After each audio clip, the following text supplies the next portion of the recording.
sampaikan buat orang tua kita yang masih hidup atau yang sudah meninggalkan kita. Bismillahirrahmanirrahim. Alhamdulillahilladzi amarna bi syukril walidaini wal ihsani ilaihima wa hathana ala igtinami birrihima wassina'il ma'rufi ladaihima wa nadabana ila khafdil janahi minar rahmati lahuma i'zaman wa ikbara. Amin. وأوصانا بالترحم عليهما كما ربيانا صغارا. اللهم فارحم والدينا، اللهم فارحم والدينا، اللهم فارحم والدينا واغفر لهم وارحمهم وارض عنهم رضا تحل به عليهم جوامع رضوانك ومواتن عفوك وغفرانك وتحلهم به دار كرامتك وأمانك وأدر به عليهم لطائف برك وإحسانك. اللهم اغفر لهم مغفرة جامعة تمحو بها سالف أوزارهم وسيئ إصرارهم وارحمهم رحمة تنير لهم بها المجع في قبورهم وتؤمنهم بها يوم الفزع عند نشورهم. اللهم تحنن على ضعفهم كما كانوا على ضعفنا متحننين وارحم انقطاعهم إليك كما كانوا في حال انقطاعنا إليهم راحمين وتعطف عليهم كما كانوا علينا في حال صغرنا متعطفين.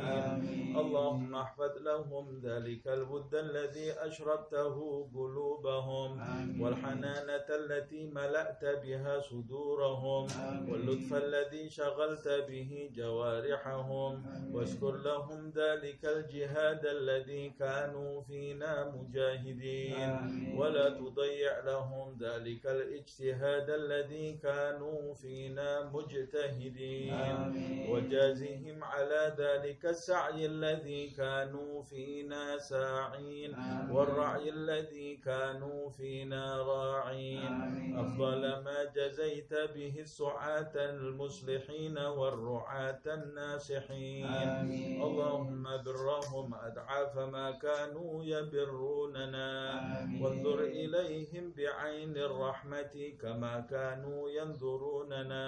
اللهم هب لهم ما ضيعوا من حق ربوبيتك بما اشتغلوا به في حق تربيتنا وتجاوز عنهم ما قصروا فيه من حق خدمتك بما آثرون به في حق خدمتنا واعف عنهم ما ارتكبوا من الشبهات من أجل ما اكتسبوا من أجلنا ولا تؤاخذهم بما دعتهم إليه الحمية من الهوى لما غلب على قلوبهم من محبتنا. وتحمل عنهم الظلمات التي ارتكبوها فيما اجترحوا لنا وسعوا علينا والطف بهم في مضاجع البلا لطفا يزيد على لطفهم في أيام حياتهم بنا. اللهم وما هديتنا له من الطاعات ويسرته لنا من الحسنات ووفقتنا له من القربات فنسألك اللهم أن تجعل لهم منها حظا ونصيبا وما اقترفناه من السيئات واكتسبناه من الخطيئات وتحملناه من التبعات فلا تلحقهم منا بذلك حوبا ولا تحمل عليهم من ذنوبنا ذنوبا. اللهم وكما سررتهم بنا في الحياة فسرهم بنا بعد الوفاة. اللهم ولا تبلغهم من أخبارنا ما يسوءهم ولا تحملهم من أوزارنا ما ينوءهم ولا تخزهم بنا في عسكر الأموات بما نحدث من المخزيات ونأتي من المنكرات وسر أرواحهم بأعمالنا في ملتقى الأرواح إذا سر أهل الصلاح بأبناء الصلاة ولا تجبهم منا على موقف افتضاح بما نجترح من سوء الاجتراح اللهم وما تلونا من تلاوة فزكيتها وما صلينا من صلاة فتقبلتها وعملنا من أعمال صالحة فرضيتها وتصدقنا من صدقة فنميتها فنسألك اللهم أن تجعل حظهم منها أكبر من حظوظنا وجسمهم منها أجزل من أجسامنا وسهمهم من ثوابها أوفر من سهامنا فإنك أوصيتنا ببرهم وندبتنا إلى شكرهم فأنت أولى بالبر من البارين وأحق بالوصل من المأمورين اللهم اجعلنا لهم قرة أعين يوم يقوم الأشهاد وأسمعهم منا أطيب النداء يوم التناد واجعلهم بنا من أغبة الآباء بالأولاد حتى تجمعنا وإياهم والمسلمين جميعا في دار كرامتك ومستقر رحمتك ومحل أوليائك مع الذين أنعمت عليهم من النبيين والصديقين والشهداء والصالحين وحسن أولئك رفيقا ذلك الفضل من الله وكفى بالله عليما وصلى الله على سيدنا محمد وآله وصحبه وسلم والحمد لله رب العالمين بسر الفاتحة.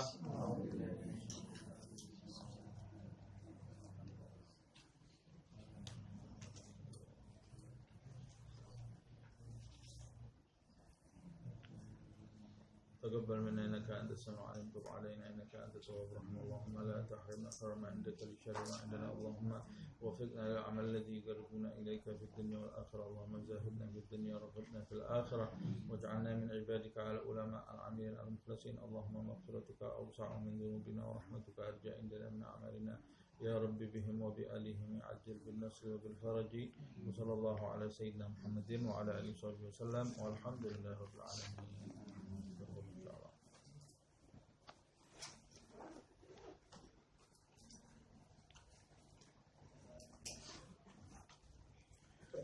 Kita lanjutkan tafsir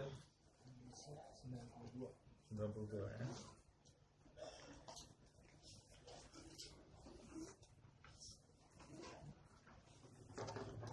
Bismillahirrahmanirrahim. Alhamdulillahirabbil alamin. Allahumma shalli wa sallim ala sayyidina Muhammad wa ala ali sayyidina Muhammad. Nawaina ta'allum wa ta'lim wa naf'a wal intifa' wa tadhakkur wa tadhkir wal ifadah wal istifadah والحث على التمسك في كتاب الله وسنة رسول الله صلى الله عليه وسلم وابتغاء مرضاته وثوابه وقربه. Kita lanjutkan kajian tafsir kita sampai di ayat ke-92 surat An-Nisa ayat ke-92. Pada pertemuan yang lalu di ayat yang ke 90 sampai 91 Allah Subhanahu wa taala menjelaskan bagaimana cara menghadapi orang-orang munafik. Orang-orang munafik dan orang-orang munafik yang pada hakikatnya mereka itu kafir tapi menampakkan keislaman di hadapan Nabi Muhammad SAW dan para sahabatnya. Nah, di antara mereka itu memiliki rencana buruk terhadap Rasulullah SAW.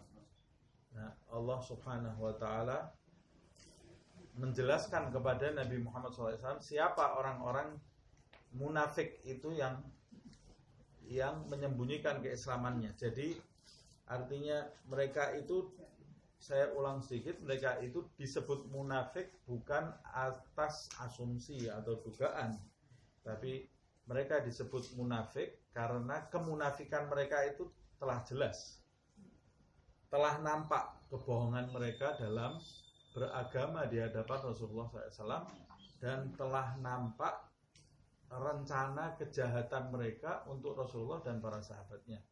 Makanya Allah Subhanahu wa Ta'ala menjelaskan kepada Nabi bagaimana cara menghadapi mereka, dan bahkan Allah Subhanahu wa Ta'ala di masa itu, yaitu di masa genting, di masa peperangan itu yang dialami oleh Nabi Muhammad SAW, Allah bahkan memerintahkan Nabi dan para sahabatnya untuk membunuh mereka dimanapun mereka didapati. Nah, jadi dalam memahami ayat ini kita juga harus memahami situasi turunnya perintah itu. Makanya di pertemuan yang lalu saya sampaikan ayat ini tidak bisa diterapkan dalam segala kondisi. Umpamanya di kondisi kita saat ini atau di kondisi berapa bulan yang lalu suhu politik yang panas gitu ya. Kemudian ada orang membawa agama untuk masalah politik, kemudian menghakimi si fulan itu munafik. Kemudian dari mana kamu hakimi munafik? Oh, karena dia memilih calon A, dia disebut munafik. Apa urusannya politik dengan akidah? Sama sekali tidak ada urusannya. Jadi kemudian disimpulkan si fulan itu munafik, lalu kemudian membuat dalil ayat ini Allah memerintahkan untuk membunuh orang-orang munafik. Bisa kacau negeri, bisa perang satu sama yang lain. Makanya kita tidak boleh gegabah menerapkan ayat. Tidak boleh gegabah menerapkan ayat. Yang memahami ayat itu, yang memahami maknanya itu ahli tafsir. Tapi yang memahami situasi, yang tepat untuk menerapkan makna suatu ayat adalah ahlullah. Ahlullah, orang-orang yang memiliki ikatan dengan Allah Subhanahu wa Ta'ala, yang diberi oleh Allah Al-Furqan, pembeda di dalam jiwanya, sehingga setiap dia memutuskan sesuatu tidak ada abu-abu di hatinya, tidak ada keraguan, karena dia dapat langsung dari Allah Subhanahu wa Ta'ala.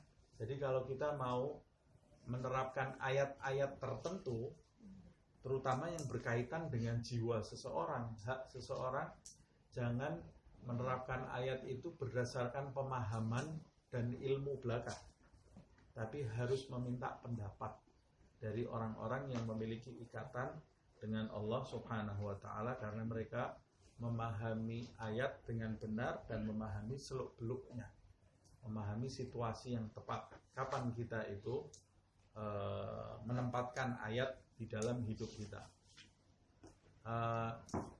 Mereka yang mengajarkan kepada kita itu sikap yang benar di dalam setiap zaman. Makanya Allah Subhanahu wa Ta'ala tidak mengutus Nabi setelah wafatnya Rasulullah SAW, tapi meninggalkan untuk umat Nabi Muhammad SAW itu mujaddid. Tidak ada Nabi, tapi ada mujaddid. Mujaddid itu mereka ulama-ulama yang memiliki ikatan dengan Allah Subhanahu wa Ta'ala, yang muncul di zaman-zaman yang dilalui oleh umat Rasulullah SAW. Dalam sebuah riwayat disebutkan setiap 100 tahun Allah itu mengutus seorang mujaddid di kalangan umat Nabi Muhammad SAW. Mereka itu yang menjadi penunjuk jalan di setiap zaman, Makanya kita jangan bertindak gegabah. Kemudian Allah Subhanahu wa Ta'ala juga mengajarkan kepada Nabi Muhammad dan para sahabatnya bagaimana cara menghadapi orang non-muslim tapi yang mau berkompromi, yang mau diajak berdamai, yang tidak punya rencana jahat kepada Nabi dan tidak punya rencana jahat kepada para sahabat, yaitu umat Nabi Muhammad SAW. Nah, Allah juga mengajarkan bagaimana cara menghadapinya di dalam ayat yang sudah kita bahas di pertemuan yang lalu. Ini ayatnya kan mengenai bagaimana hukum membunuh. Kalau membunuh kafir harbi, orang kafir yang memerangi orang Islam secara fisik, atau orang munafik yang tampak kemunafikannya, jelas kemunafikannya, sehingga dia digolongkan sama dengan orang kafir. Karena orang munafik itu pada hakikatnya kafir tapi berpura-pura Islam. Terbongkar kekafirannya itu, dan dia punya rencana jahat kepada perkembangan Islam secara fisik, ya, secara fisik, maka orang yang seperti ini boleh dibunuh. Boleh dibunuh karena kalau tidak membahayakan Islam. Tapi perang itu terjadi secara fisik loh ya. Kalau dia perang secara media sosial, tidak boleh kita bunuh. Misalnya ada perang media sosial. Kalau zaman sekarang ini perang media sosial. Tidak boleh kita datangi rumah ini, daripada repot-repot ini bikin pusing, kita bunuh saja. Tidak boleh. Kalau dia perang media sosial, ya kita harus perang media sosial. Dia memfitnah, kita menjelaskan. Kita menjelaskan. Wah, saya tidak sabar, berarti kamu kalah sama iblis. Iblis saja sabar memfitnah, kenapa kamu tidak sabar menjelaskan?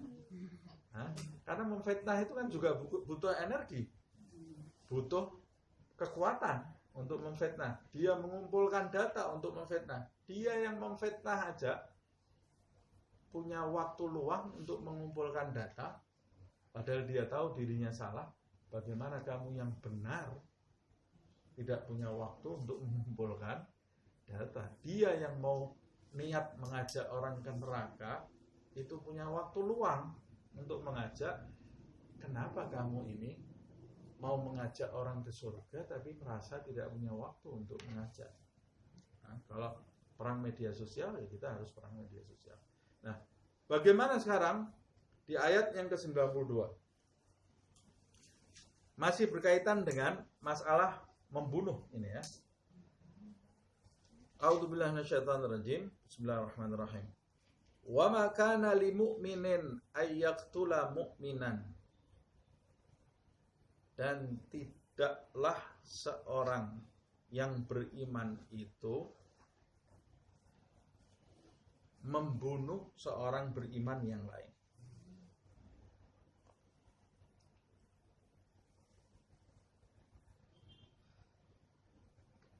Ini larangan tapi dalam bentuk berita, ya. Sehingga bisa bersifat lebih tegas. Walaupun dalam bentuk berita, tapi kalimat ini bisa bersifat lebih tegas dari cuma sekedar melarang.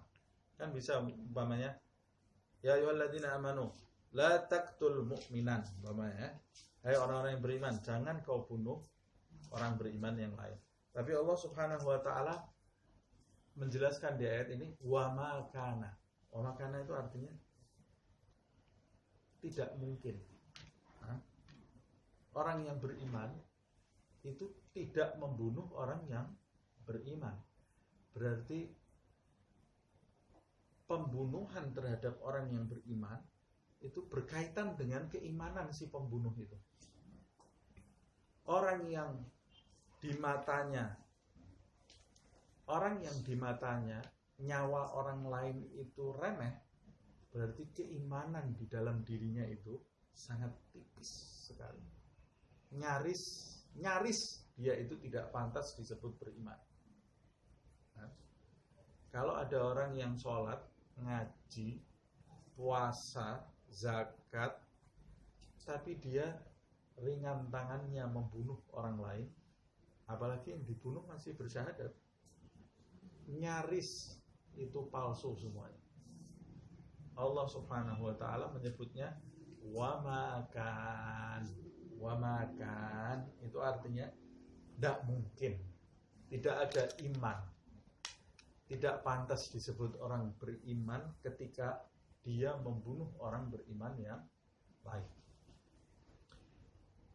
Tapi artinya bukan kemudian orang beriman yang membunuh orang yang beriman jadi kafir.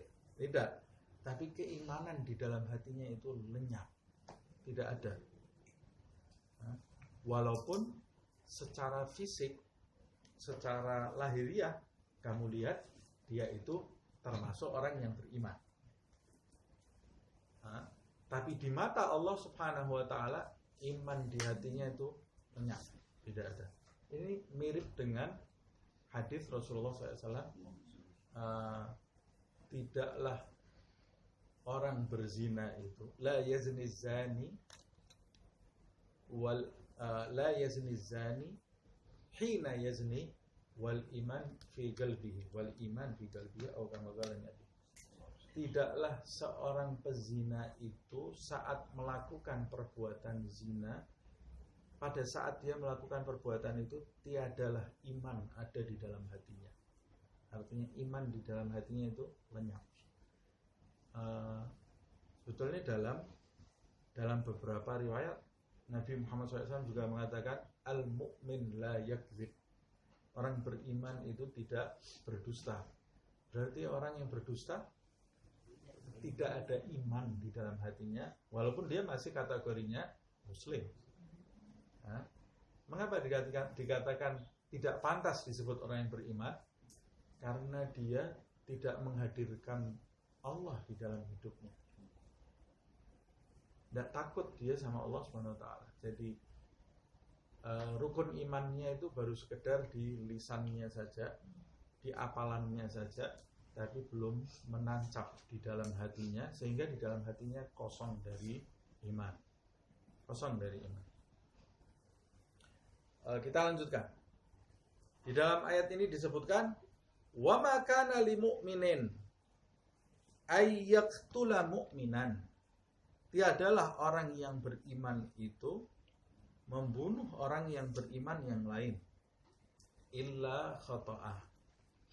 Kecuali itu mungkin terjadi orang beriman membunuh orang yang beriman yang lain, kecuali mungkin terjadi kalau dia salah bunuh. Jadi dia tidak sengaja. Jadi dia bunuh orang yang beriman tapi tidak sengaja. Tidak sengaja. Kalau sengaja tidak mungkin. Kalau kamu mengaku orang yang beriman tapi membunuh orang yang beriman secara sengaja, berarti kamu cek keimanan di dalam hatimu.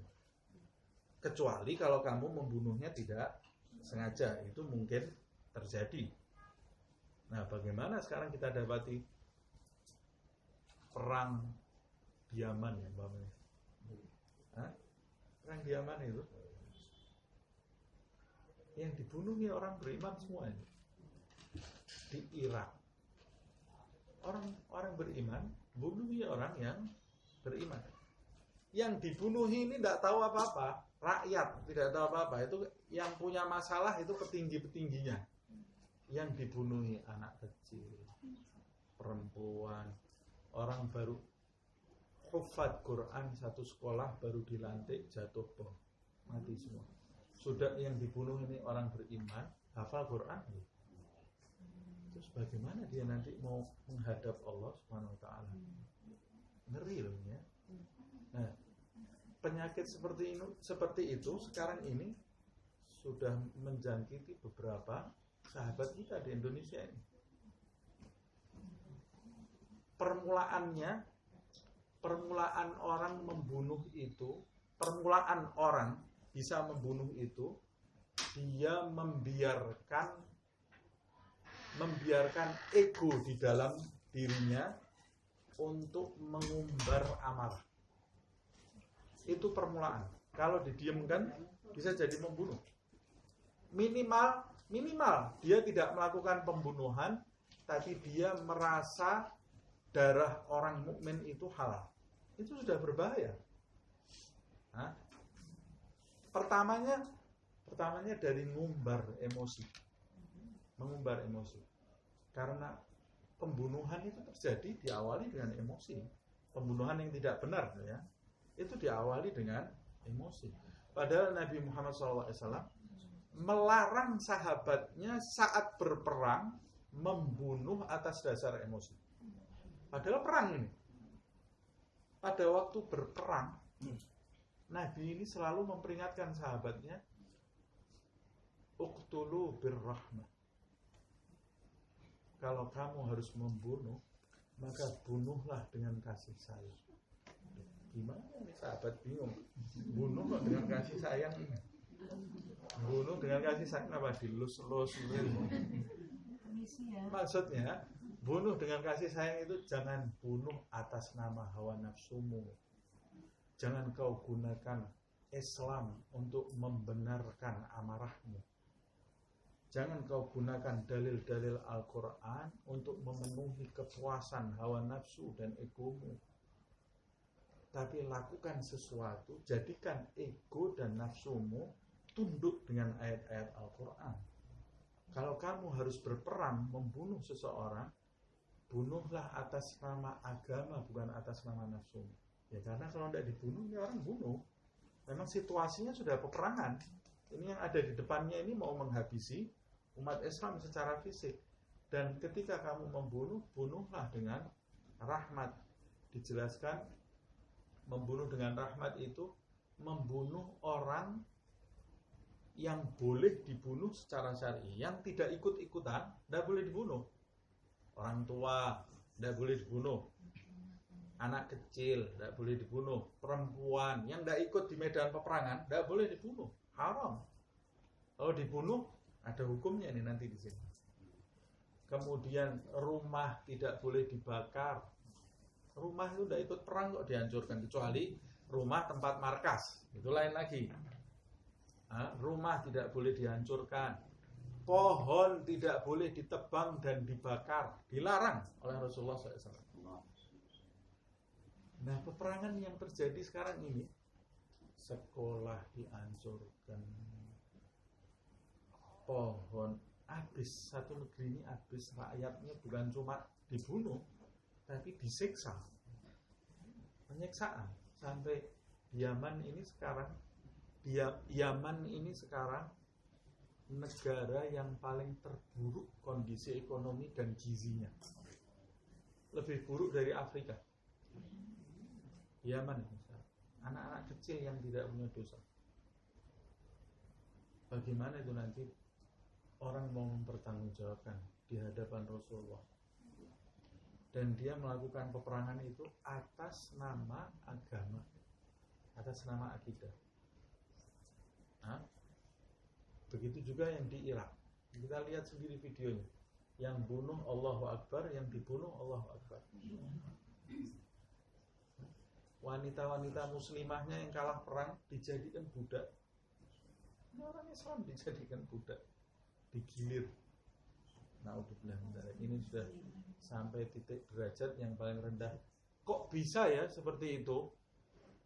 Pada mulanya senang mengkonsumsi fitnah.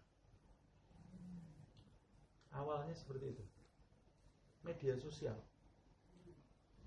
Berita semua ditelan, tidak ada yang disaring. Yang kedua, mengumbar emosi dan ego. Yang ketiga, fanatik berlebih-lebihan atas nama golongan, sehingga merasa dirinya yang paling benar, yang tidak sefaham dengan dia itu salah. Pertamanya mungkin ribut di media sosial, tapi kalau didiamkan bisa di jalanan. Bisa di jalanan. Jadi atas nama agama tidak pernah dibenarkan hal seperti itu. Dan kita atas nama pribadi, kalau mau hidup selamat, segala sesuatu yang belum jelas kebenarannya, mundur kita sejauh-jauhnya. Jangan ikut-ikut. Jangan ikut-ikut. Karena jiwa ini sangat dihargai di dalam agama Islam. Bukan jiwa orang beriman tok loh ini. Jiwa manusia kafir sekalipun yang tidak pernah sujud di hadapan Allah dihargai di dalam Islam. Ustaz tahu dari mana? Ini dari ayat ini, kita belum selesainya. Ini baru bahas orang yang beriman. Kata Allah Subhanahu wa taala di dalam ayat ini, illa khata'a, kecuali salah bunuh. Itu mungkin. Orang beriman salah bunuh itu mungkin. Makanya membunuh itu kalau di dalam fikih ada 3 klasifikasinya. Yang pertama, amdan mahdhan. Yang kedua, khat'an mahdhan. Yang ketiga, amdan khata'. Ya. Yang pertama itu amdan mahdhan. Amdan mahdhan itu sengaja membunuh.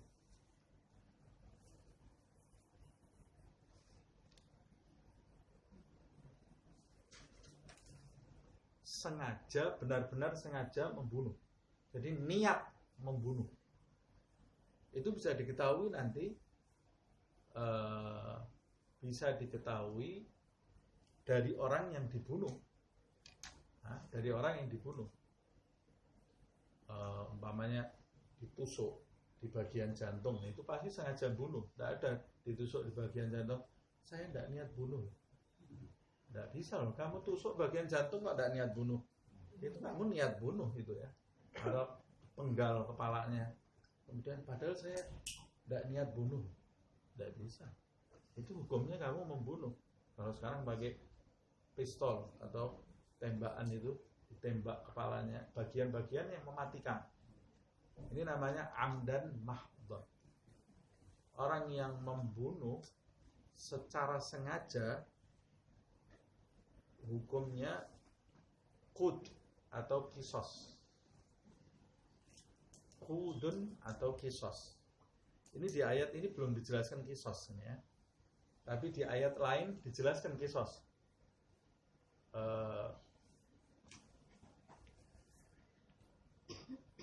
Ayatnya apa itu? Kutiba alaikumul qisasu fil qatla. Ayatnya itu ya.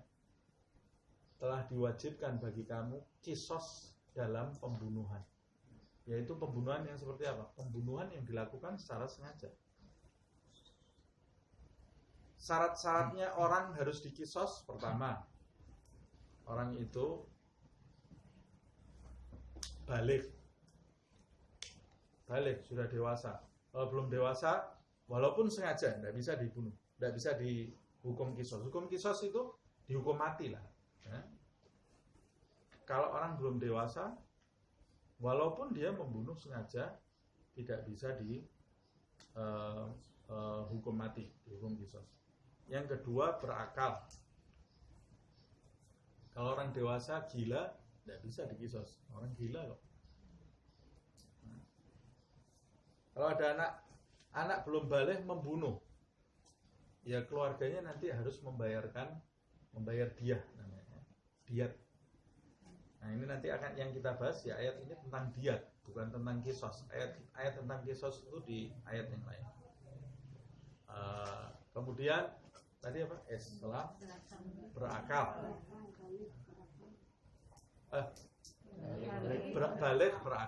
balik berakal. Kemudian yang ketiga,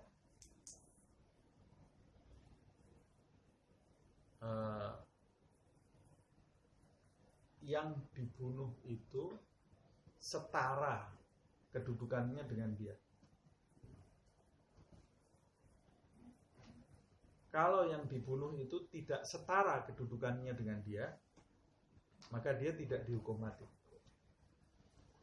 Yang setara itu siapa? Yang setara itu orang Islam membunuh orang Islam yang merdeka. Kalau orang Islam membunuh orang Islam yang budak, berarti tidak setara dengan dia. Dia tidak harus, yang membunuh ini tidak dihukum mati, tidak dikisos, tapi dia harus membayar diat nanti ya.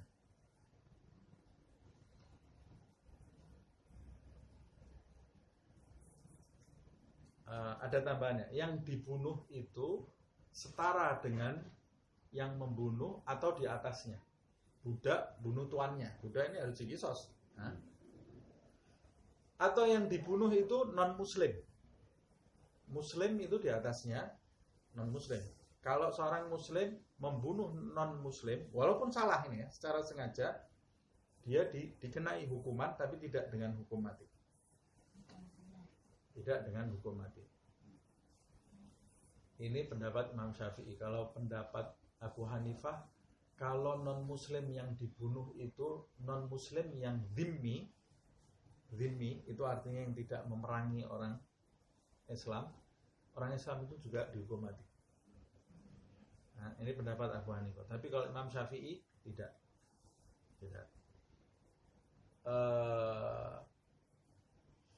Orang laki membunuh orang perempuan, kisos. Karena orang laki dan perempuan itu setara di mata Allah Subhanahu wa taala. Kemudian, nah kok budak kok dianggap tidak setara?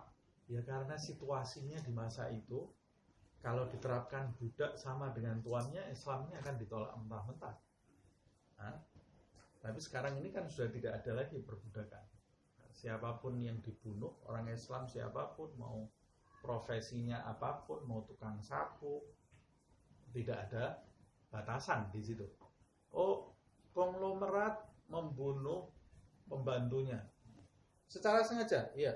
Beriman pembantunya, iya. Dihukum mati deh, dikisos. Nah, harus dikisos.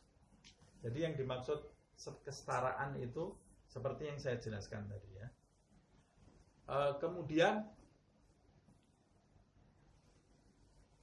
pembunuh yang dikisos itu sang pembunuh bukan bapaknya yang dibunuh. Jadi kalau bapak membunuh anak, bapak itu tidak dikisos. Bapak tidak dikisos. Bapak membunuh anaknya, bapak itu tidak boleh dihukum mati. Jadi hukum fikihnya memang seperti itu. Tapi dia kena dia.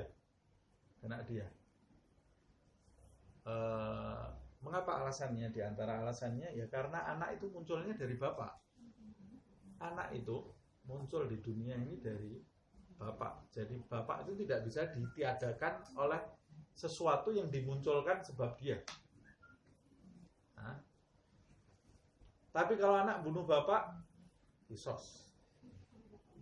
Anak bunuh bapaknya dikisos. Bapak bunuh anaknya tidak dikisos. Tapi biasanya jarang ada bapak bunuh anaknya sendiri. Tapi di zaman ini ada. Termasuk ibu ya. Ibu membunuh anaknya sendiri tidak dikisos.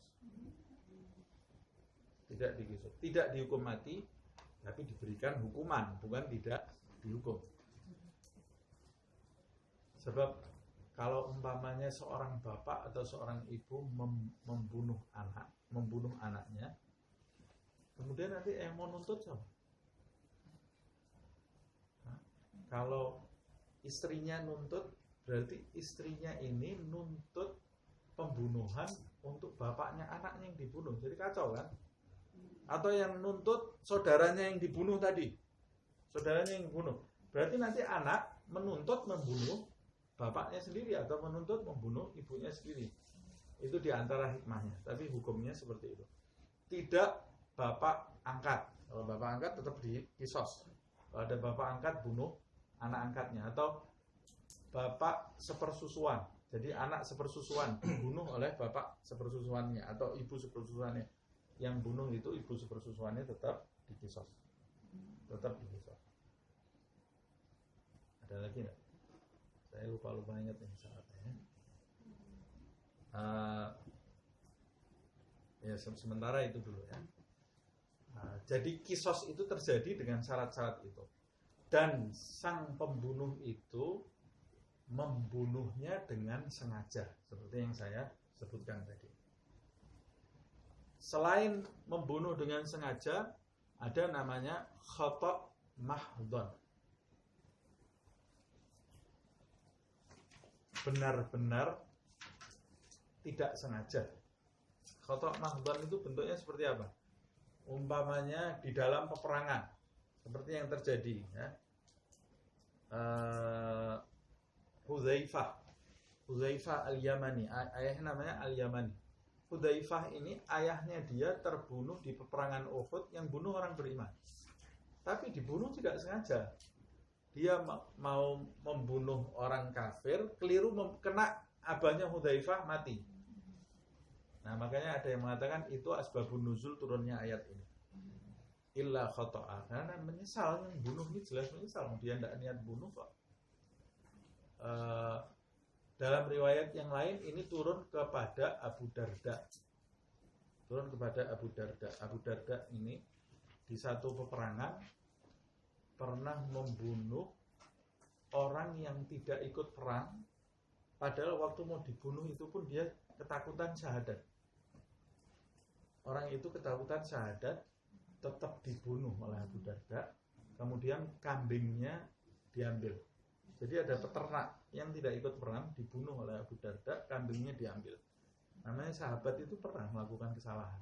Tapi bedanya sahabat dengan kita kalau melakukan kesalahan ya, Abu Darda itu karena itu belum ada hukum yang menjelaskan itu ya. Belum turun ayat ini. Ayat ini belum turun. Diambil kambingnya dijadikan barang rampasan sama Abu Darda. Tapi Abu Darda itu berhari-hari gelisah, tidak bisa tidur. Kebayang-bayang wajahnya peternak yang dia bunuh itu kafir, itu peternaknya. Terbayang-bayang terus di kepalanya kafir, tapi waktu mau dibunuh ngucap syahadat gitu ya. Sampai akhirnya turun ayat ini. Turun ayat ini.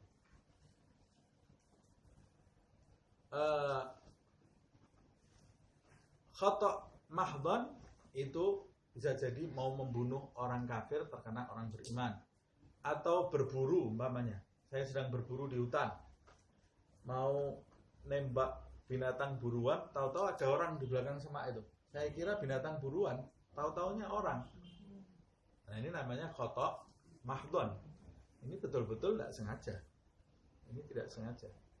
Nah bayangkan orang bunuh orang tidak sengaja, itu ada hukumnya, dihukum orang itu. Karena nyawanya orang itu ada harganya di mata Islam. Kamu bunuh orang tidak sengaja itu tetap dihukum.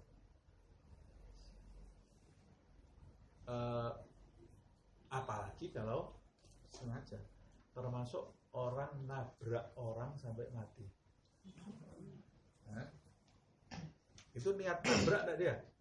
Ya enggak niat lah, masa ada orang niat nabrak orang, kecuali kalau berkelahi itu baru. Nah, itu dilaksanakan hukum ini. Itu termasuk khata' mahdhan. Khata' mahdhan. Yang ketiga itu amdan khata' namanya. Amdan khata'. Amdan khata' itu niat sengaja melancarkan aksi kepada seseorang, sengaja menyakiti seseorang, tapi tidak di area yang mematikan, karena dia tidak niat membunuh. Seperti Nabi Musa itu ya, nonjok satu orang Mesir, cuma dipukul sama Nabi Musa, tahu-tahu mati. Padahal Nabi Musa tidak niat bunuh waktu itu. Atau ada orang marah sama orang, umpamanya waktu misi jalan dijegal gitu ya, jatuh orang itu terbentur kepalanya mati. Ini namanya khata' amdan khata'. Dia marah waktu itu melakukan aksi kepada orang itu, menyakiti orang itu dengan cara membegal waktu dia jalan, tahu-tahu mati. Tahu-tahu mati. Ini hukumnya jahat tapi tidak sengaja bunuh.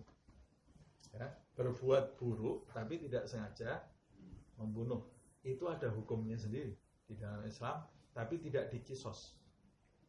Orang yang membunuh tapi tidak sengaja, dan orang yang niat menyakiti tapi tidak sengaja membunuh, itu tidak dikisos.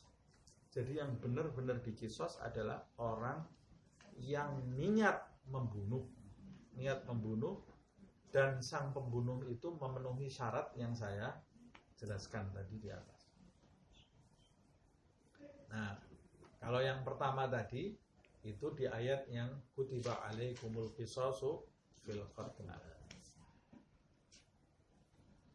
Nah, kemudian ayat yang sekarang ini. Jadi ayat itu tidak menghapus ayat ini, cuma melengkapi ayat ini ya. Ayat kisos itu melengkapi ayat ini. Melengkapi ayat ini. Kata Allah Subhanahu wa taala, "Wa ma kana lil mu'minin ay yaqtula mu'minan illa khata'an. Wa man qatala mu'minan khata'a." Jadi siapa yang membunuh orang beriman khata'an, tidak sengaja dia membunuhnya. Tidak sengaja contohnya seperti apa ya? Seperti yang saya jelaskan tadi. Dia tetap dihukum. Hukumannya apa? Pertama, fatahriru raqabatin mu'minatin. Hukumnya yang pertama, dia harus memerdekakan budak yang beriman.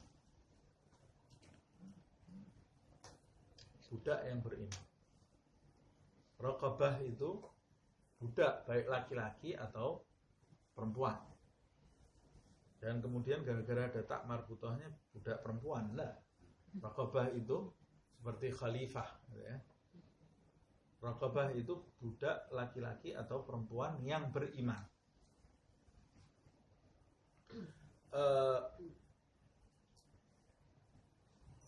Di ayat ini kita lihat bahwa Islam ini di masa itu ada perbudakan. Perbudakan itu disahkan di dalam syariat Islam, tapi tidak perbudakan itu disahkan, tapi tidak diinginkan. Jadi datangnya Islam itu ketika perbudakan itu marak. Jadi Islam mengatur bagaimana transaksi dalam perbudakan dan bagaimana memperlakukan budak. Tidak serta-merta mengharamkan perbudakan. Tidak serta-merta mengharamkan perbudakan. Kalau Islam waktu itu datang mengharamkan perbudakan, orang tidak ada yang masuk Islam. Karena budak itu betul-betul mendarah daging di masa itu. Tapi Islam masuk dengan cara yang halus sekali. Dia mengatur bagaimana cara hubungan dengan para budak. Tidak boleh disakiti, tidak boleh disiksa, harus diberikan hak-haknya, makan, minum, waktu istirahat, harus diberikan hak-haknya. Dan Islam ini pada hakikatnya tidak menyetujui perbudakan. Makanya kita lihat setiap hukum, banyak sekali, bukan setiap hukumnya, banyak sekali hukum pelanggaran-pelanggaran di dalam agama Islam itu kafarahnya, dendanya atau diatnya adalah memerdekakan budak. Memerdekakan budak banyak sekali karena supaya budak itu mentas semuanya, ya. Termasuk diantaranya membunuh orang beriman secara tidak sengaja. Itu diahnya atau diatnya. Diat itu adalah sesuatu harga yang diberikan kepada keluarga orang yang terbunuh atau keluarga orang yang diambil haknya walaupun tidak diambil jiwanya. Itu ada diatnya juga.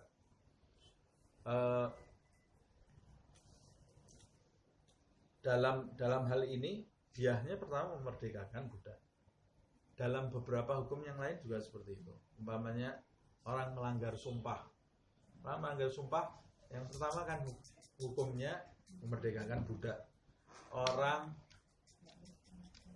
mendekati istrinya, maksudnya melakukan hubungan suami istri di siang hari di bulan Ramadan. Pertama hukumnya memerdekakan budak. Nah, memerdekakan budak dulu. Sampai di dalam riwayat disebutkan, kalau tidak salah di salah satu sunan, lupa saya namanya. Di dalam riwayat saya pernah baca disebutkan orang yang memukul wajah budaknya, maka budak itu merdeka di jalan Allah. Kalau sampai dia memukul wajah budaknya, budak itu jadi merdeka di jalan Allah. Jadi salah kalau dibilang Islam itu merestui perbudakan. Justru Islam itu yang mengentaskan manusia dari perbudakan. Setelah Islam itu mengajarkan bagaimana memperlakukan budak dengan baik, kemudian bagaimana mengentaskan, Islam mengentaskan banyak budak, baru setelah itu orang-orang Eropa baru memperbudak orang. Telat. Jadi ya, orang Islam sudah mentas semua, baru kemudian setelah itu mereka ini memperbudak orang kulit hitam, dan sekarang mereka mengata-ngatai Islam merestui perbudakan. Kamu masih memperbudak orang. Orang Islam itu sudah ngentaskan banyak budak, sudah tidak ada budak. Orang Islam sekarang yang tidak paham ikut-ikutan kaum orientalis itu. Betul juga ya. Di agama mereka tidak, ada. Di agamanya Islam, agama itu tidak belajar sejarah. Islam itu justru tidak, yang pertama kali hadir tidak menyetujui perbudakan adalah Islam. Di antaranya adalah ini. Kemudian disebutkan di dalam ayat ini fatahriru raqabah. Jadi seakan-akan orang yang bunuh orang itu, orang yang membunuh berarti mematikan jiwa. Diahnya seakan-akan menghidupkan jiwa. Karena budak itu seperti orang mati. Budak itu kan seperti orang mati. Dia tidak memiliki jiwanya sama sekali. Budak itu artinya alladzi la yamlik nafsahu. Orang yang tidak memiliki dirinya sendiri. Sama tuannya disuruh berangkat-berangkat, disuruh duduk-duduk, disuruh apapun sama tuannya harus mau dia. Nah, jadi hukumnya yang pertama, merdekakan budak seakan-akan kamu menebus kesalahan kamu tadi karena kamu gegabah sehingga mengakibatkan nyawa itu melayang. Jadi diahnya buat kamu, kamu memerdekakan satu jiwa, baik budaknya itu wanita atau laki-laki atau anak kecil atau muda atau orang tua. Yang penting harus memerdekakan budak. Ada budak dimanapun, perdekakan yang kamu miliki. Kalau tidak punya, ya beli budak, dimerdekakan. Kalau dia punya uang loh ya. Kalau dia punya uang. Kalau tidak punya uang, nanti ada lagi hukumnya. Kemudian fatahriru raqabatin mu'minatin wadiyatun musallamatun. Pertama, memerdekakan budak, ini dari berharganya nyawa seseorang. Yang kedua, menyerahkan diat. Diat ini yang saya jelaskan tadi itu, sejumlah barang berharga kepada ahli waris, keluarganya itu ya, ahli warisnya itu. Nah, diah itu kalau dijelaskan nanti panjang, karena diah itu sebetulnya ada aturan-aturan fikihnya. Kalau yang dibunuh orang yang beriman, itu bayarnya sekian, berapa onta, berapa sapi. Kalau zaman dulu bayarnya kan seperti itu. Kalau tidak ada onta, sapi, ya harga yang senilai dengan 10 onta, 4 sapi umpamanya. Diatur seperti itu. Nah, kalau sekarang atau minimal diah itu disesuaikan dengan peraturan hukum setempat yang disepakati oleh masyarakat. Tapi kalau di hukum fikih dijelaskan secara rinci diat itu. Kalau yang dibunuh orang Islam diatnya sekian. Kalau yang dibunuh budak diahnya sekian. Kalau yang dibunuh non muslim diahnya sekian. Ada yang membedakan ahlul kitab sama musyrik atau ateis, diahnya beda. Nah, kalau sekedar menyakiti, yang disakiti apa? Gigi satu ditonjok, gigi lepas, onta satu. Nah, kita nyakiti aja. Ini jadi kita ini kaya loh ya. Ini kita punya onta banyak nih di sini. Ya. Gigi satu, onta satu. Nah, mata lepas ada, bayar berapa? Telinga atau luka di bagian mana, semua ada diatur di dalam kitab fikih. Kalau dibahas di sini nanti sebulan tak rampung satu ayat ini. Jadi dan kalau saya bahas di sini nanti kan setengah-setengah malahan ilmunya. Siapa yang mau melengkapi pengetahuan mengenai diah ini, silahkan belajar ilmu fikih bab al-jinayat. Jinayah itu dalam bahasa Indonesia artinya apa? Apa ya jinayah? Kriminal. Kriminal. Jinayat. Jadi di fikih itu ada bab khusus mengenai ini. Islam itu sempurnanya luar biasa ya. Jadi orang yang menguasai fikih bisa jadi hakim. Dia bisa jadi hakim. Nah, jadi jangan bicara hukum sama umat Islam. Umat Islam ini hukumnya betul-betul sangat terperinci, dijelaskan. Dan ini dipelajari oleh setiap individu. Mengapa? Karena supaya orang ini tahu bagaimana berinteraksi dengan orang lain. Orang Islam yang tidak pernah belajar hukum-hukum Islam, ciri-cirinya ya dia semena-mena. Gampang dia ada orang itu ini orang pencuri ini orang. Ini berarti kamu sudah merusak namanya. Merusak nama itu ada diahnya di dalam, kafarahnya ada di dalam Islam, jangan main-main. Kita menyebut orang ini zina ini dengan ini, ada diahnya. Namanya ghadzaf, di bab ghadzaf, pencemaran nama baik itu ada diahnya. Nah, kalau kita belajar semua itu, kita akan berhati-hati dalam berinteraksi dengan orang. Tapi karena kita tidak pernah belajar, santai aja kita. Itu hukumnya di dunia. Belum nanti ketika kita ketemu Allah Subhanahu wa ta'ala.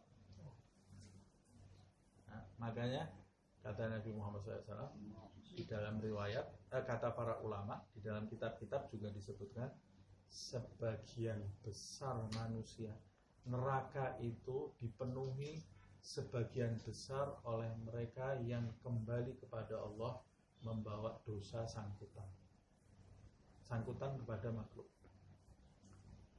Kalau kepada Allah, Allah Ghafurur Rahim.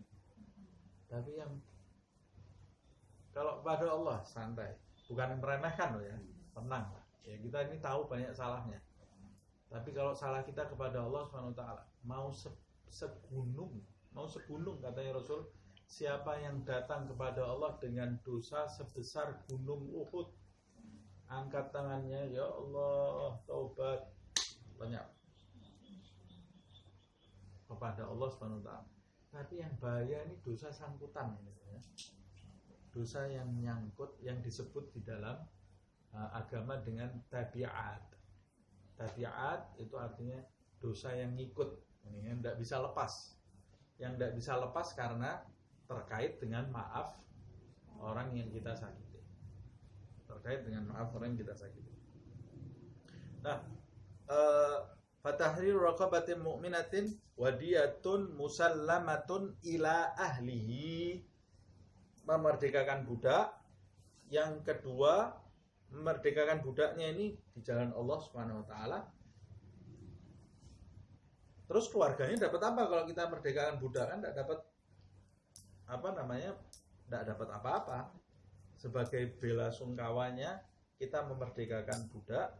Yang kedua, memberikan diyah tadi dalam jumlah tertentu yang dibahas secara rinci di kitab fikih, dalam jumlah tertentu, musallamatun ila ahlihi, yang diserahkan kepada keluarga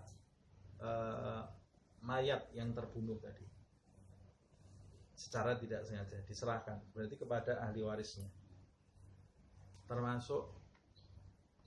Termasuk malpraktek. Itu dokternya harus melakukan ini loh, hati-hati. Karena tidak tahu agama, dokter seenaknya saja masukkan alat, operasi sudah selesai, alatnya ketinggalan di dalam. Tenang dokternya. Padahal kalau terjadi sesuatu, hukumnya besar di dalam agama. Atau melakukan praktek-praktek lain yang bisa mencelakakan orang. Sekarang ini nyawa tidak ada harganya. Kendaraan bis remnya tidak pernah dicek 30 tahun, dibuat ngangkut penumpang sehingga disewakan. Ini urusannya sama nyawa loh, hati-hati. Urusan sama nyawa ini hati-hati. Pesawat, kendaraan kereta api, yang punya kereta api, yang punya pesawat, yang nyewakan mobil, itu harus punya tanggung jawab. Karena sebagai orang Islam ya, karena nyawa itu harganya besar sekali di dalam Islam. Walaupun nanti ketika orangnya minjam, kita tahu umpamanya ini remnya bocor, yang penting dipinjam. Pokoknya yang penting kita dapat uang, kita kantongi. Kita termasuk mencelakakan dia. Walaupun tidak tahu orang itu, hukum Islamnya ini tidak diterapkan di sini, tapi kita punya beban nanti ketika menghadap Allah Subhanahu wa taala. Nah, kalau kita betul-betul mempelajari ayat ini, manusia itu walaupun kafir akan kita hargai. Kita tidak semena-mena, walaupun dia kafir. Karena walaupun kafir itu yang nyiptakan Allah. Dan manusia itu makhluk yang paling mulia. Laqad khalaqnal insana fi ahsani taqwim atau laqad khalaqna musliman fi ahsani taqwim. Khusus orang Islam saja fi ahsani taqwim atau insan semuanya, manusia semuanya. Manusia semuanya itu diciptakan dalam bentuk yang paling ideal oleh Allah Subhanahu wa taala. Kemudian illa ayyasaddaqu, kecuali kalau keluarganya itu yasaddaqu itu saddaq, artinya ya sudahlah, tidak ada masalah, mempercayai dia, kasihan dengan orang ini, memang dia itu tidak sengaja kok, saya tidak niat membunuh. Keluarganya ini mempercayai bahwa dia ini tidak niat membunuh, sehingga tidak ada amarah, tidak mau repot, tidak mau ruwet gitu ya dengan hukum ini. Keluarganya semua mengikhlaskan. Kalau keluarganya mengikhlaskan, ya dia tidak perlu memberi diah kepada keluarga tadi, tidak perlu memberi diah. Nah, tapi kalau keluarganya menuntut, ya dia harus dia. Dan ini semua yang menentukan hakim loh nanti ya. Yang menentukan hakim. Tidak bisa kita ada satu keluarga umpamanya mati ketabrak, terus kita datangi rumahnya, bayar dia jumlahnya sekian, sapi 4, onta 5, tidak bisa. Harus ditentukan oleh hakim. Yang membuktikan nanti juga hakim. Karena tidak ada hakim Islam yang hukum Islam yang diterapkan di sini, berarti kita belum bisa menerapkan ini. Nah, saya belum tahu hukum yang digunakan di Indonesia dalam masalah jinayat ini seperti apa. Kalau tata cara nikah kan Islam, untuk orang Islam. Tapi kalau jinayat itu bukan Islam. Nah, bukan Islam di sini. Kemudian fa in kana min qaumin aduwwin lakum wa huwa mu'minun. Nah, ini subhanallah, detail sekali ini ya, ayat ini ya. Tapi jika yang dibunuh itu min qaumin aduwwin lakum, dari kalangan atau dari keluarga yang keluarganya itu memusuhi kalian. Jadi yang dibunuh itu kaumnya atau keluarganya musuhnya orang Islam. Nah, kalau sekarang tidak ada ini ya. Ini di masa Nabi Muhammad SAW. Keluarganya memusuhi orang Islam. Wa huwa mu'minun, tapi yang dibunuh orang yang beriman. Yang dibunuh orang yang beriman, tapi keluarganya musuh Islam. Kan di masa Rasulullah banyak itu terjadi. Keluarganya dia orang beriman, tapi keluarganya masih termasuk orang kafir. Bahkan ibunya sendiri masih kafir. Dalam riwayat kalau tidak salah Mus'ab bin Umair itu ya, itu ibunya kafir, sampai di stop rezekinya Mus'ab itu ya, sampai bajunya jadi compang-camping, padahal dia pada awalnya laki-laki yang paling tampan di kota Mekah, glamor, pakaiannya mewah. Kalau dia lewat, kata Rasulullah SAW, Rasulullah waktu lihat Mus'ab bin Umair di Madinah itu nangis, Nabi Muhammad itu, karena mukanya jadi kusam, berdebu, kotor, terus pakaiannya jadi compang-camping. Nabi Muhammad nangis.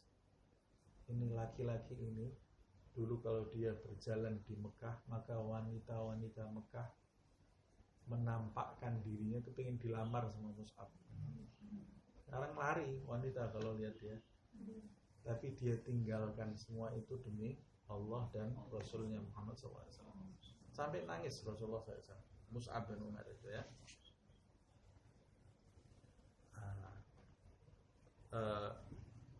Jadi Allah Subhanahu Wa Taala menjelaskan kalau keluarga si mayit yang mukmin tadi itu termasuk keluarga yang memusuhi Islam, hukumnya hanya bagi si pembunuh secara tidak sengaja ini hukumnya fatahriru raqabatin mu'minah, hanya memerdekakan seorang budak yang beriman tapi tidak membayar diah kepada keluarganya.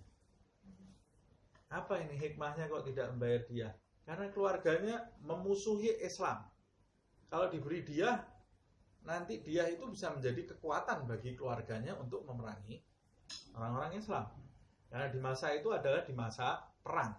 Musuh-musuhan ini, perang fisik. Kalau kamu bayar diah dalam jumlah tertentu yang disebutkan, dijelaskan di dalam fikih, maka keluarganya akan mendapatkan asupan harta. Nah, asupan harta di masa itu bisa digunakan untuk menambah kekuatan orang-orang kafir nanti yang memerangi Islam secara fisik. Makanya Allah Subhanahu Wa Taala menjelaskan di sini, kalau keluarganya itu musuh-musuh Islam, kamu cukup memerdekakan budak saja. Cukup memerdekakan budak. Begitu hukumnya ya. Lalu wa in kana min qaumin bainakum wa bainahum mitsaqun, tapi kalau mayat yang terbunuh itu keluarganya adalah orang-orang non-muslim, bainakum wa bainahum mitsaq, di antara kalian dan mereka sudah ada perjanjian untuk tidak saling menyakiti. Berarti ini tidak berbahaya untuk orang Islam. Keluarganya orang non-muslim, tapi dia damai dengan orang Islam. Apa yang harus disebut, yang harus diberikan? Fadiyatun musallamatun ila ahlihi. Kalian tetap wajib membayar diah kepada keluarganya. Karena ini bukan warisan ya. Kalau warisan beda agama, keluarganya tidak dapat. Tapi ini kan diah itu bukan warisan. Walaupun orang yang menerima diat itu dari kalangan keluarga, strukturnya seperti struktur ahli waris gitu. Nah, cuma kalau ahli waris, umpamanya seseorang wafat, orang beriman wafat, dia meninggalkan harta, keluarganya lain agama, bukan Islam, keluarganya ini tidak berhak, tidak punya hak menerima warisan. Dan sebaliknya, kalau ada mayit non-muslim, keluarganya muslim ini juga tidak menerima warisan. Itu menurut mazhab Syafi'i. Mazhab lain menggunakan kias ini. Kalau orang non-muslim tapi tidak berbahaya untuk Islam, masih bisa menerima. Fadiyatun musallamatun ila ahlihi, tapi jumlah diahnya sama juga karena yang dibunuh orang yang beriman ya. Wa tahriru raqabatin mu'minah, dan setelah menyerahkan diah itu dia juga sama juga berkewajiban memerdekakan budak yang beriman. Cuma ada bedanya di kalimat ini. Apa bedanya? Bedanya kalau yang dibunuh itu beriman, keluarganya juga beriman, keluarga yang menerima diah itu beriman. Yang pertama dilakukan, yang pertama disebut di ayat ini, fatahliru raqabatin mu'minah wadiyatun musallamatun ila ahlihi. Tapi giliran keluarganya itu tidak beriman, yang disebut pertama oleh Allah fadiyatun musallamatun ila ahlihi wa tahriru raqabatin mu'minah. Dibalik sama yang di atas. Nah, ayat Al-Quran itu tidak mungkin terjadi kebetulan gitu ya. Jadi ini ada hikmahnya. Di antara hikmahnya, karena biasanya kalau keluarganya tidak beriman, itu biasanya keluarganya tidak ada urusan sama orang yang mati beriman ini. Tidak ada urusan dia. Karena biasanya walaupun tidak memerangi, kalau anaknya beriman sama keluarganya ini dianggap anak lepas ini. Nah, jadi nyawanya dalam tanda kutip kurang lebih nyawanya. Nah, salah sendiri dia keluar dari agama kita. Nah, yang diharapkan apa? Kalau orang yang tidak beriman, hartanya. Karena orang beriman itu ringkih, keimanannya tidak bersandar kepada Allah Subhanahu wa taala, urusannya uang. Jadi kamu tetap berbela-sungkawa, sodorkan dulu uangnya, biar kepada keluarga yang tidak beriman itu. Kemudian perintahnya baru memerdekakan budak. Karena kalau sekedar memerdekakan budak kan orang keluarga itu tidak dapat apa-apa. Tapi bayangkan kalau keluarganya memusuhi Islam pun Allah masih memerintahkan memerdekakan budak sebagai bentuk bela sungkawa. Bayangkan ini, Islam ini menghormati yang luar biasanya. Ini apa ada agama mengajarkan seperti ini? Ini agama yang sangat santun sekali. Agama yang sangat damai dan agama yang sangat santun sekali. Nah, problem lagi, faman lam yajid. Siapa yang tidak punya uang? Mau memerdekakan budak, saya ini miskin luar biasa, belum bayar diahnya, saya tidak punya apa-apa, hidup saya tidak punya apa-apa. Ya kamu ini kumpulkan uang sampai mati juga saya tidak mungkin dapat. Karena memang dia pekerjaannya bukan pengusaha, bukan ya orang bawahan, dan dia tidak punya skill untuk mendapatkan uang yang besar. Nah, kalau kamu memang budak tidak bisa memerdekakan, bayar diah apalagi, bayar diah itu jumlahnya lebih besar ya. Apalagi kamu bayar diah tidak bisa. Nah, kalau kamu tidak bisa melakukan itu, fasiyamu syahraini mutatabi'aini, kata Allah Subhanahu wa taala, maka wajib bagi kamu, wajib ini ya, berpuasa 2 bulan berturut-turut, tidak boleh putus 1 hari pun, kecuali karena haid dan nifas. Jadi 2 bulan setiap hari tidak boleh putus sampai 2 bulan. Jadi orang yang nabrak orang sekarang di jalan mati, membayar dia, tidak ada hukumnya sekarang ini. Membayar dia sama orang itu, tidak ada hukumnya dia di sini. Mungkin cuma di penjara toh yang nabrak itu. Nah, atau bayarnya sama polisi tidak ada apa-apa, dapat uang polisinya ya. Tapi kan dosa kita ini tanggung jawab kita belum kita penuhi untuk si keluarga korban tadi. Apa yang harus saya lakukan? Puasa 2 bulan. Puasa 2 bulan berturut-turut. Atau tanpa sengaja mencelakakan orang sampai berakibat mati. Puasa 2 bulan berturut-turut, tidak boleh putus. Kalau 2 bulan kurang 1 hari batal, start dari awal. Start dari awal. Ini hari terakhir ini batal puasanya. Ngulang lagi dari awal. Karena ayatnya berbunyi syahraini mutatabi'ain. Untuk apa sih ya Allah? Untuk apa saya harus puasa, kok susahnya puasa 2 bulan berturut-turut? Taubatan minallah. Itu caranya kalau taubat kamu mau diterima oleh Allah. Jangan main-main dengan nyawa seseorang. Ini urusannya nyawa ini ya. Itu kalau taubatmu mau diterima oleh Allah Subhanahu wa taala. Merdekakan budak, bayar dia. Kalau tidak punya itu, ya puasa 2 bulan berturut-turut kalau taubat kamu mau diterima. Karena ini masalahnya berkaitan dengan hak pribadi makhluk Allah Subhanahu wa taala. Taubatan minallah, agar Allah menerima taubat kamu. Wa kanallahu aliman hakima, dan Allah itu adalah zat yang maha mengetahui. Kamu bisa menipu makhluk, tapi Allah tidak bisa kamu tipu. Kamu umpamanya bunuhnya sengaja, tapi kamu setting seakan-akan tidak sengaja. Allah tahu. Hah? Kamu yang bunuh, tapi yang jadi kambing hitam orang lain. Allah tahu. Kamu set sehingga tampak yang bunuh. Hakim duniawi, kalau ada bukti-buktinya, dia tidak salah. Ya, dia memutuskan, ini pembunuhnya. Tapi Allah Maha tahu. Hakimah, dan Allah itu hakim yang sebenar-benarnya, nanti yang memutuskan, yang bijaksana.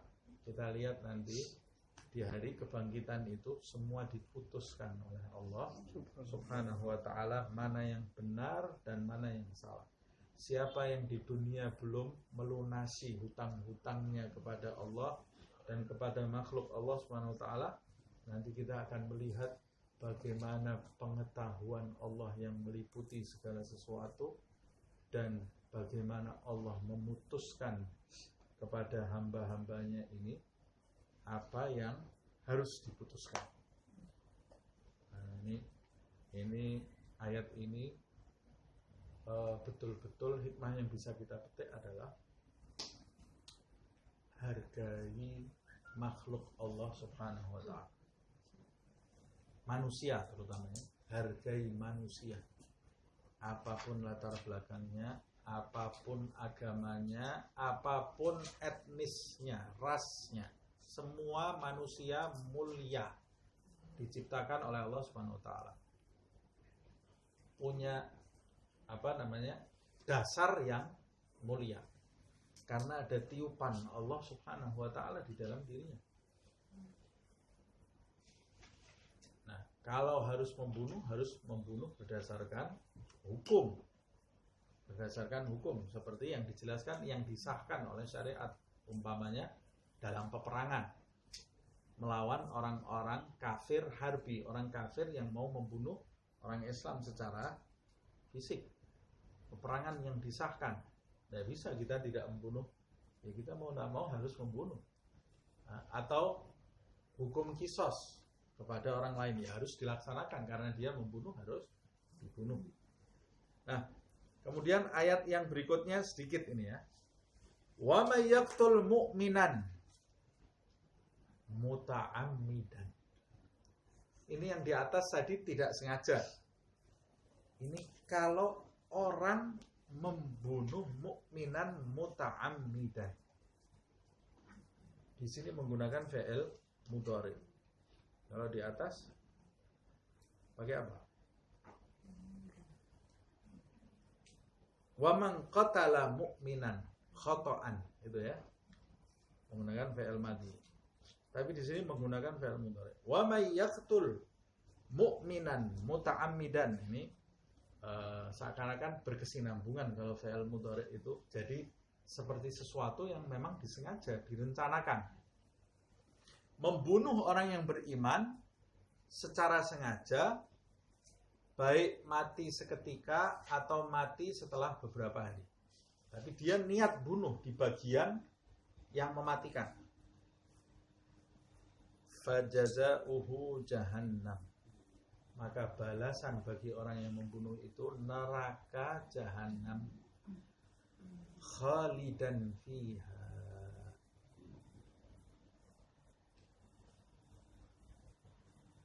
Dia kekal di dalamnya. Khalidan fiha. Bayangkan ini. Di neraka jahanam, khalidan fiha, ada kata-kata khalidan fiha. Secara bahasa Indonesia dijelaskan, diartikan kekal di dalamnya.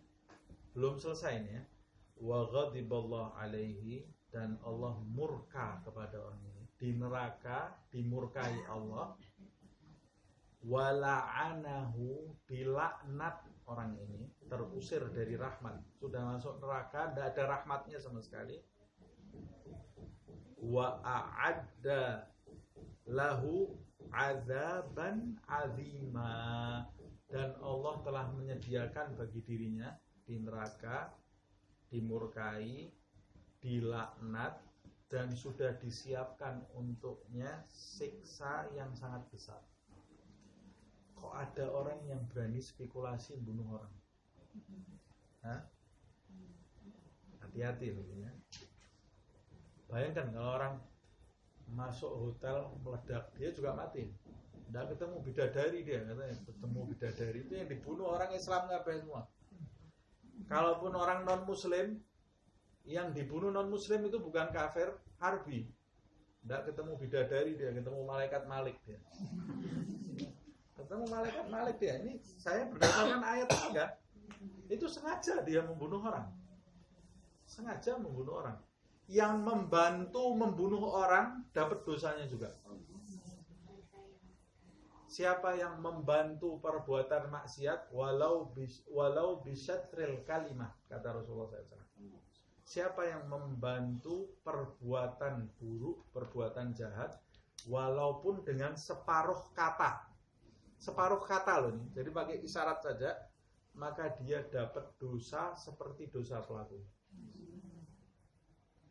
Yang merencanakan pembunuhan itu semuanya dapat dosanya. Begitu juga yang sering terjadi. Maling dipukuli sampai mati.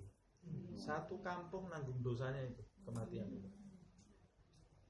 Satu kampung. Malingnya ini cuma yang dipaling uang berapa. Yang nangkep maling itu bunuh, dosanya lebih besar dari maling itu di mata Allah. Kita tidak usah bunuh, mukul saja. Ada maling kita pukul, dikeroyok gitu ya, itu sudah dosanya sangat besar. Apalagi sampai mati. Sampai mati. Dosanya sangat besar. Oh ini biar jera, Ustaz. Kalau jera bukan seperti itu caranya. Tidak boleh. Orang Islam ini dalam bertindak harus hati-hati. Harus hati-hati karena nyawa itu, kita mau dibunuh orang saja, bukan peperangan tapi ini ya. Kita mau dibunuh orang, kita tidak boleh bunuh dia. Jadi Islam ini nanti di hukum fikih itu ada orang datang mau ngerampok kamu, mau bunuh kamu tidak boleh bunuh dia. Kamu bertahan boleh, bunuh dia tidak diperbolehkan, kecuali sudah dalam keadaan yang tidak mungkin tidak. Tapi Allah SWT Maha tahu atas kondisi itu. Nah, ini ada permasalahan di dalam ayat ini. Yang pertama, ayat ini tidak dijelaskan kisos. Padahal kalau membunuh secara sengaja, yang dibunuh orang beriman, itu hukumnya kisos dengan syarat-syarat yang sudah saya jelaskan. Nah, kata-kata kisos itu ada di ayat yang lain. Masalah yang kedua adalah kata-kata khalidan. Orang beriman bagaimana bisa kekal di dalam neraka? Nah, kalau kaum Mu'tazilah secara akidah dia mengatakan orang Islam kalau membunuh orang Islam yang lain dia kekal di neraka. Padahal di dalam akidah Ahlussunnah wal Jamaah orang yang bersyahadat tidak mungkin dia kekal di dalam api neraka. Jadi menurut madhab Ahlussunnah wal Jamaah kata khalidan di sini artinya kekal, tapi tidak berarti abadi. Tidak berarti abadi. Maksudnya kekal di sini dalam kurun waktu yang lama, karena dosanya besar. Tapi dia nanti pasti mentas juga dari neraka kalau dia masih tetap mati dalam keadaan Islam. Mati dalam keadaan Islam. Kalau dia sudah dikisos, ya kalau sudah dikisos berarti sudah dibalas kesalahan dia, asal dia waktu dikisos itu niat bertobat kepada Allah Subhanahu wa taala ya. Sudah dibalas kesalahannya dan membayar dia ya.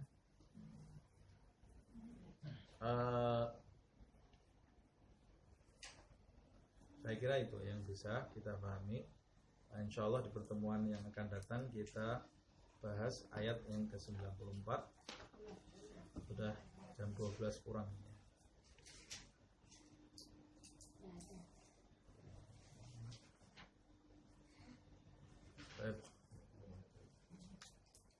Semoga Allah Subhanahu wa taala mengampuni dosa-dosa kita, mengampuni segala kesalahan kita, mengampuni kesalahan umat Nabi Muhammad SAW, memaafkan kesalahan umat Nabi Muhammad SAW, dan menjadikan kita sebagai umat Nabi Muhammad SAW yang sebenar-benarnya. Dan semoga Allah Subhanahu wa taala menjadikan hati orang-orang yang pernah kita sakiti memaafkan kita, dan menjadikan kita mudah memaafkan kesalahan orang lain, dan semoga Allah Subhanahu wa taala menghapus dosa-dosa kita sampai dosa-dosa yang bersangkutan dengan makhluk Allah Subhanahu wa taala sebelum kita kembali kepada Allah Subhanahu wa taala, dan dijadikan sisa umur kita sisa umur yang terjaga dari segala perbuatan yang tidak diridhai oleh Allah Subhanahu wa taala. Setelah umur panjang, sehat walafiat, selamat, dan diridhoi oleh Allah Subhanahu wa taala. Semoga Allah memberkahi kita di bulan Rajab, di bulan Sya'ban, dan menyampaikan kita ke bulan Ramadan, dan menjadikan kita termasuk mereka yang beruntung dapat malam Lailatul Qadar insyaallah. Amin ya rabbal alamin. Ala hadhihi niyyah wa kulli niyyah salihah ila hadratin Nabi Muhammad sallallahu alaihi wasallam. Al-Fatihah.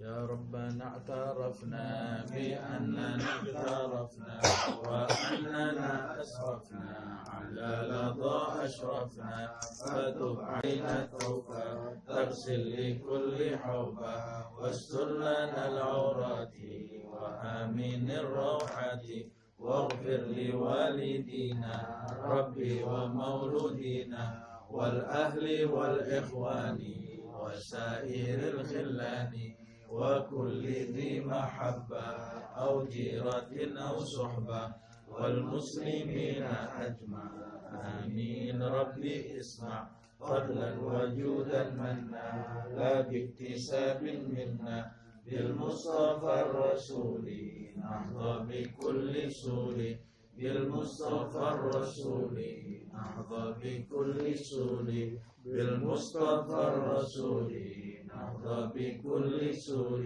صلى وسلم ربي عليه عد الحب وآله وصحبه عداد طش الصحب والحمد للإله في البدء والتناهي. سبحانك اللهم وبحمدك أشهد أن لا إله إلا أنت أستغفرك وأتوب إليك. سبحان ربك رب العزة عما يصفون وسلام على المرسلين والحمد لله رب العالمين.